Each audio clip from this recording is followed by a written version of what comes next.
Montana Territory, 1876. The wind howled over the open plains as the stagecoach doors slammed shut behind her. Blanca Ortega stood alone in the dust of Dry Creek Junction, clutching a worn satchel that held everything she owned. Her dark hair was tucked beneath a scarf, her fingers trembling from more than just the cold.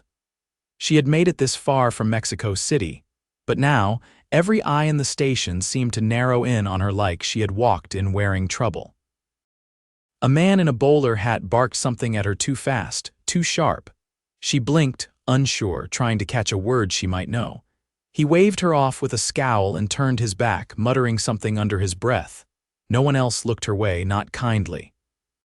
Not even the woman behind the post counter, who simply shook her head when Blanca asked in careful English, "Job?" Another door slammed. A boy spilled out of the saloon across the street yelling something about a fight. Blanca didn't look. She wrapped her shawl tighter and turned to walk away anywhere away. She had come to find work, a new beginning. But this town made her feel small and strange, like dirt under their boots. She made it as far as the hitching post before a voice stopped her. "Ma'am." "You all right?" She turned, heart jumping. The voice was deep and even, and it belonged to a tall man stepping down off a sorrel horse. His hat was low, but not so low she couldn't see the kindness in his eyes. She swallowed, then shook her head. "No, Trabajo, no." "English good." He looked at her for a second, then smiled, not the kind that mocked, but the kind that softened everything. "You speak just fine to me." She stared at him, not sure she heard right. "My name's Colt Prescott," he said, holding out a gloved hand. "You got a place to stay?" She hesitated, then shook her head again. Colt glanced around. "Folks here can be rough, but I got room at my ranch just until you're steady." Her lips parted, the words caught in her mouth. She had been warned never go with a stranger. But something in his voice, the steadiness of it, made her want to believe. Still, she hesitated. "I have work," she said softly. "I could use help," Colt said. "House chores, cooking, if you want, you'll be paid fair." Blanca looked down at her scuffed boots, then up at him. He did not look away. She nodded.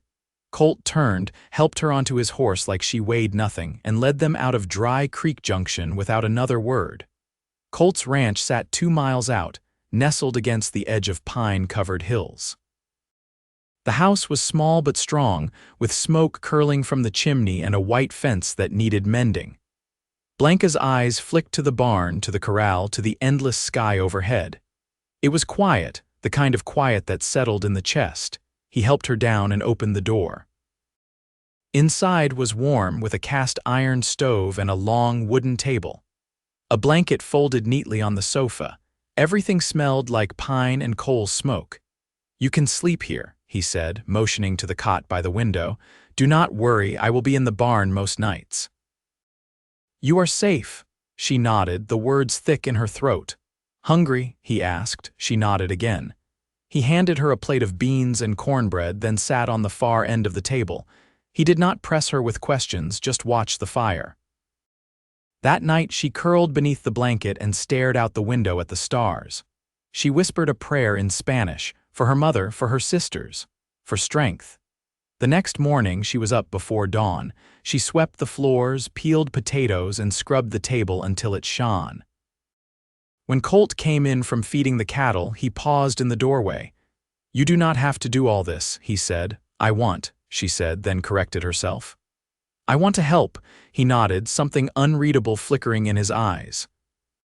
That afternoon he brought out a notebook and began pointing at things: lamp, chair, spoon, saying the English word, then waiting for her to repeat it. She tried, stumbled, tried again. He never laughed, never rushed her. "Lamp," she said slowly, pointing. "Good," he said. "Very good." She smiled for the first time in days.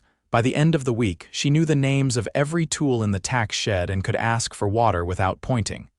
Colt never pushed, just listened. And when she spoke, he looked at her like her words mattered. One night after supper, she sat near the fire, fingers tight around a cup of tea. Colt sat across from her, cleaning his rifle. The silence felt easy now. "I come here for better life," she said quietly. "But people, they see me and they look away."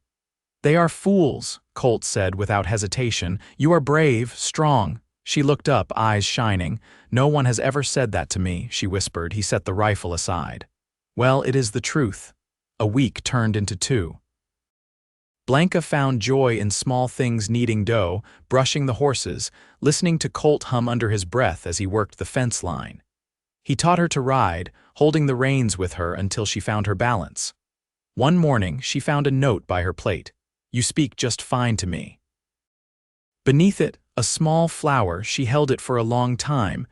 Then one evening, just as the skies turned gold, a wagon rolled into the yard. A woman stepped down, tall and sharp-faced, carrying a basket.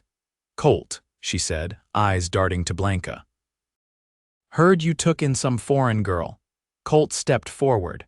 Her name is Blanca. She works here. She does not even speak English. She speaks enough, he said, voice calm but firm. The woman sniffed.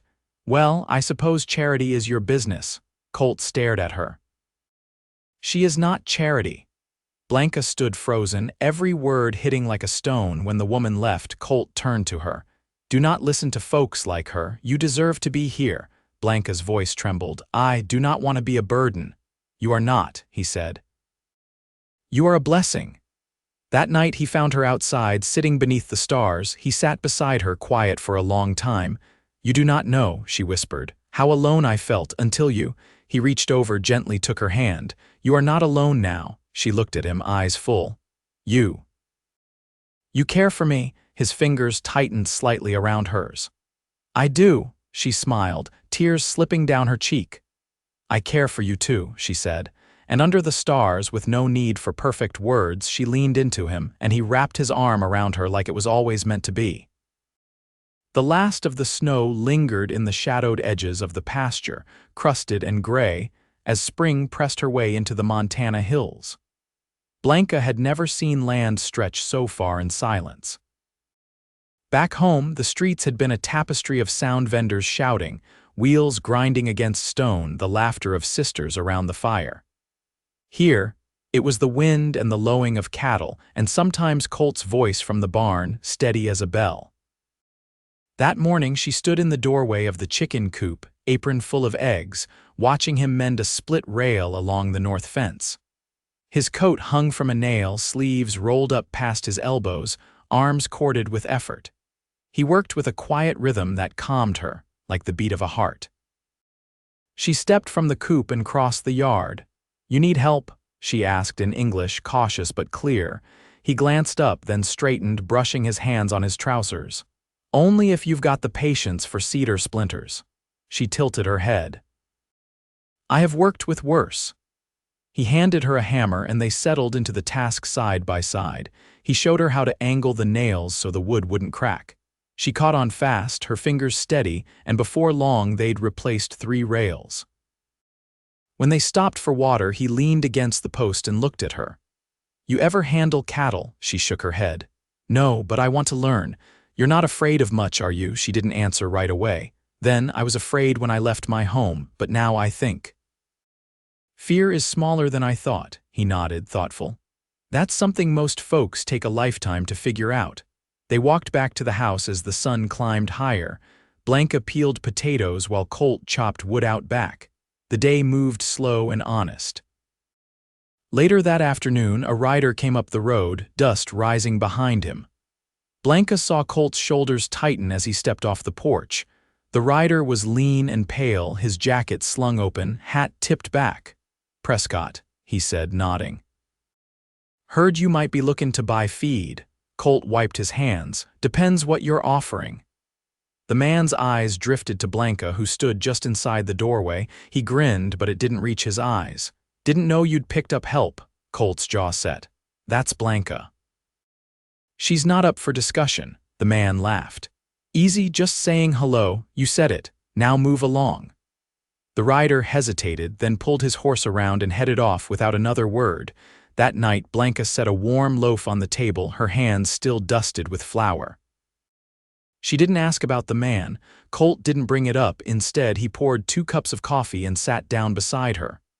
You ever think of going back? He asked quietly. She shook her head. There is nothing left there, not for me.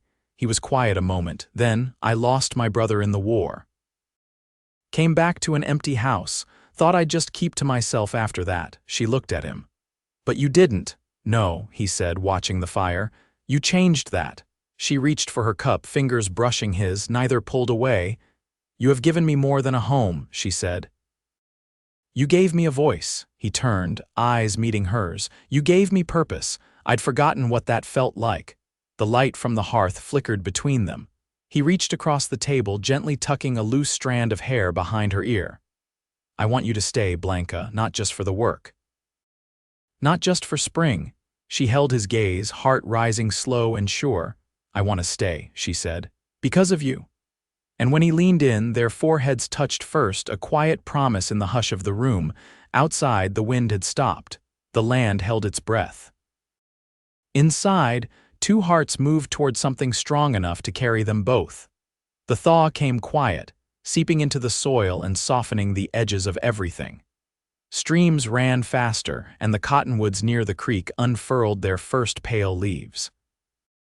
Blanca began hanging the wash outside, pinning Colt's shirts beside her own blouses, the fabric lifting in the breeze like flags of a life being built. Colt had taken to bringing her along on rides out to the east pasture, where calves were dropping one by one. She didn't know much about birthing, but she followed his lead, holding tools steady, keeping her voice low so the animals wouldn't spook. He showed her how to read the sky for weather better than any almanac, and once, while they waited out a squall beneath a ledge of rock, she asked him what made him stay on this land when he could have left after the war. My father died out here, he said, brushing mud from his knee. Right under that ridge, he was clearing brush when the horse slipped. I was 15. I buried him with my own hands. She didn't speak, only sat beside him close enough that their shoulders touched. I thought leaving might unfasten the grief, but it didn't, so I stayed. Built something steadier than what came before. Blanca reached down and pressed her palm to the damp earth. We make roots where we can. He looked at her then, like he saw something in her he hadn't dared name until that moment. By late April, a letter came addressed to Colt, the envelope creased and stained. He read it on the porch, jaw tightening as he folded it again and slipped it into his coat. Trouble? Blanca asked that evening while she trimmed carrots for stew.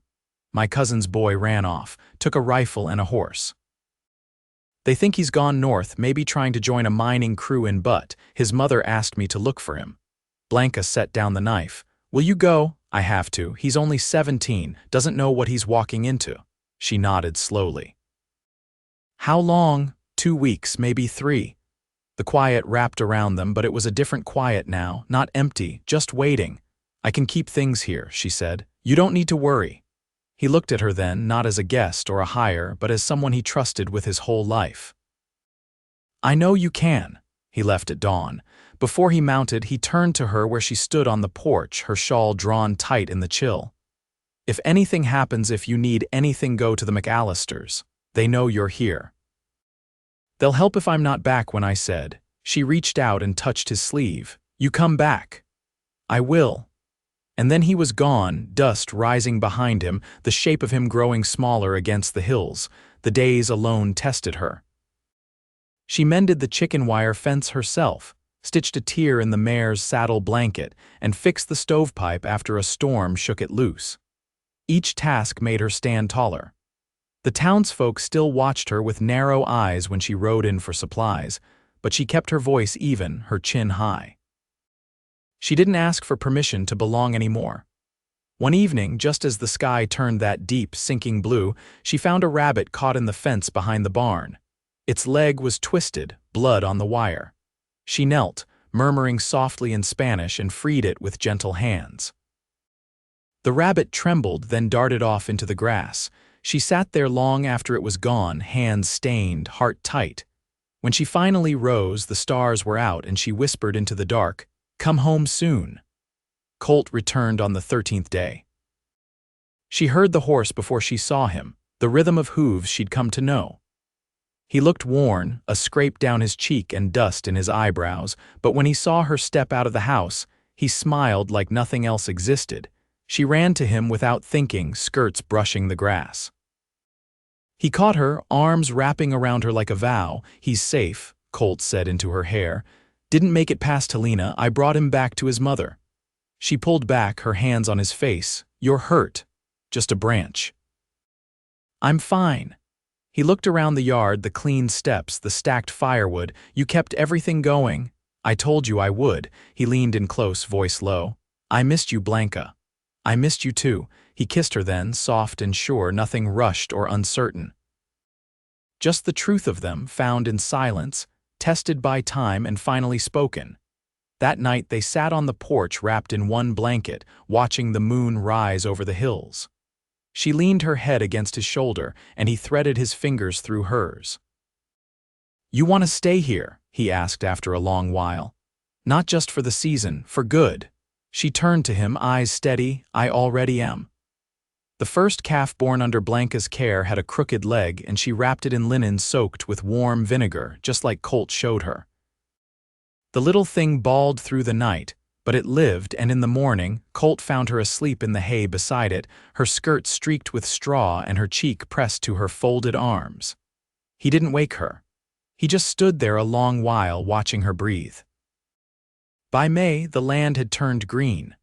Coltsfoot and yarrow crept along the fence lines, and the stream behind the barn swelled with meltwater, cold and fast. Blanca planted onions, turnips, and beans in neat rows beside the house. Colt dug the furrows and carried buckets from the stream while she worked barefoot in the cool soil, her hem damp and her hair braided tight. "You always garden like that?" he asked, setting the bucket down with a slosh. "In Mexico, yes," she said. "Shoes make you slow." He chuckled low in his throat, brushing his hands on his knees. "You're the fastest worker I've known." She didn't answer, just stood and wiped her brow with the back of her wrist, leaving a streak of earth across her cheek. That evening they sat on the porch with her feet in his lap while he rubbed the arches with calloused thumbs. "Do you ever miss it?" he asked. "Your country," she nodded once. "I miss the smell after rain." "And the bells on Sundays." Colt looked out across the pasture where the grass moved in slow waves. "My mother used to ring a bell at supper," he said. "Loud enough to call our dog from half a mile." Blanca smiled. "What was the dog's name?" "Red. He had a white star between his eyes." "Thought he was mean, but he cried if you scolded him." Blanca leaned her head against the post and closed her eyes. "I had a goat once. He chewed the buttons off my father's coat."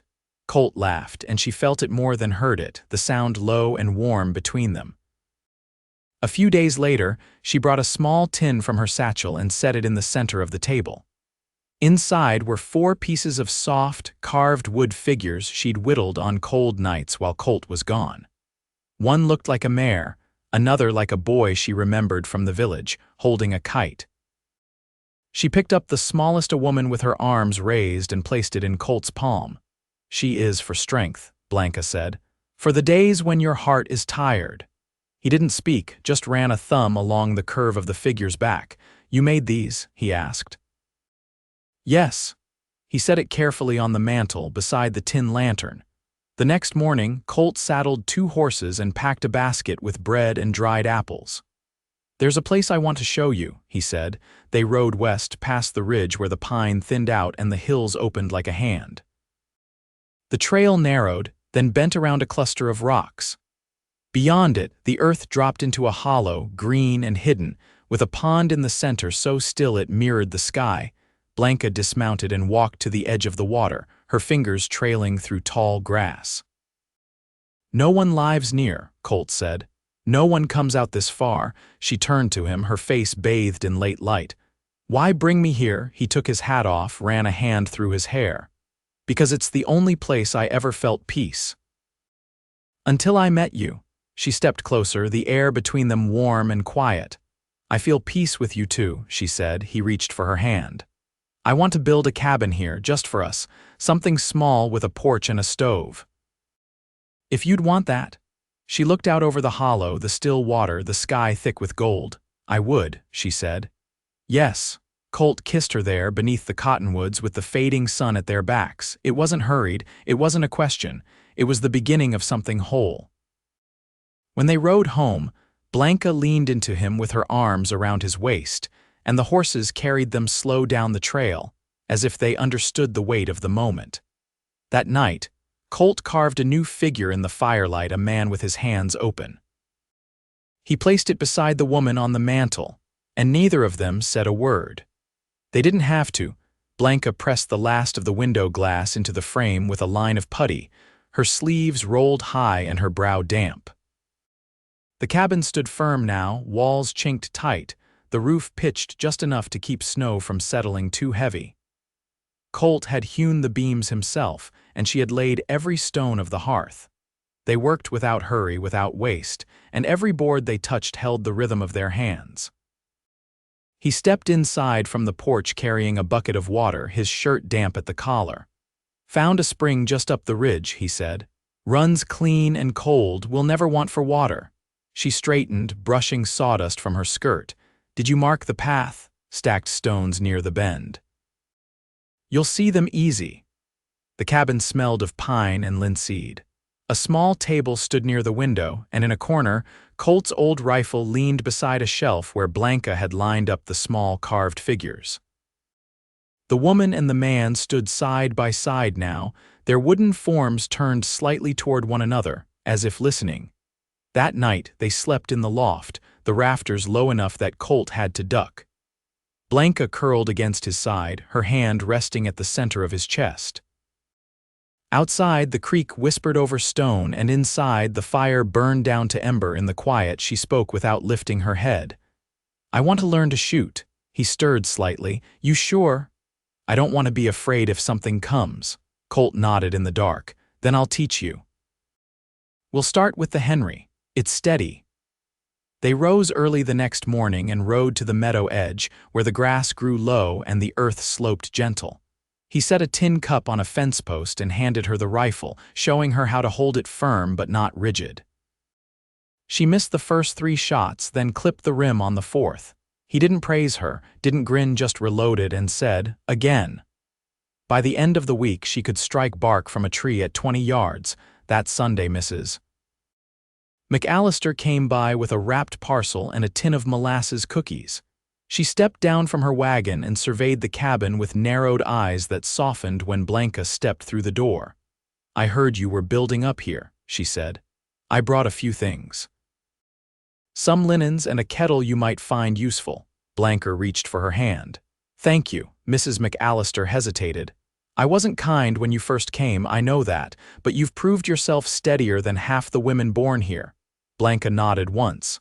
"I didn't come to change minds. Just to live." "Well," the older woman said, looking toward the hills, "seems you've done both." By midsummer, the cabin was no longer just shelter, it was home.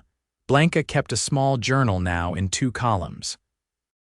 One in English, the other in Spanish, side by side like twin roots growing toward each other. Colt read over her shoulder sometimes, careful not to interrupt, pointing out a word here or there, but mostly just watching her write. One evening, as thunderclouds rolled over the western ridge, he came in from the field with something wrapped in an oilcloth. He handed it to her without a word. Inside was a length of cotton dyed deep blue, soft to the touch, and a bundle of thread.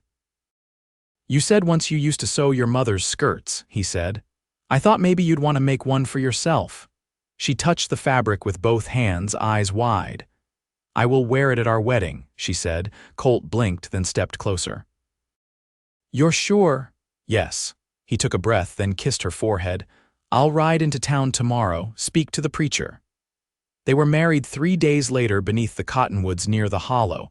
Mrs. McAllister stood beside Blanca, tying a ribbon around her braid. Colt wore a clean shirt and boots polished with bare fat. The preacher's voice was quiet and steady, and when he asked if they would walk together through all seasons, they answered without pause. Afterward, they shared bread and coffee with the few neighbors who came. There was no music, no dancing, just the sound of wind in the grass and the murmur of voices as the sun dipped low. That night, Blanca stood at the edge of the pond, her bare feet in the water. Colt came up behind her, wrapped his arms around her waist, and rested his chin on her shoulder. "What are you thinking?" he asked. "That I never thought love could feel like this, quiet, safe, Like it doesn't need proving, he kissed her jaw. It doesn't, it just is. Years passed like that, slow and full. Blanca taught reading to children from ranches nearby, using the same quiet patience Colt had once shown her. Colt broke horses, planted oats, and built a second barn with room for neighbors' stock during storms. They never left the land. They didn't need to. Every morning brought something new: a calf born in fog, a letter from the McAllisters' grown son, a late frost that left lace on the windows. And every night they returned to the cabin, to the warmth of each other. One autumn, Blanca stood by the window with a child in her arms, their daughter dark-haired and wide-eyed. Colt carved a cradle from pine and placed it beside the fire, where the shadows danced across the wood like old stories retold. And when the wind howled again across the hills, it did not bring fear. It only reminded them of how far they'd come and how deeply they belonged to this place and to each other.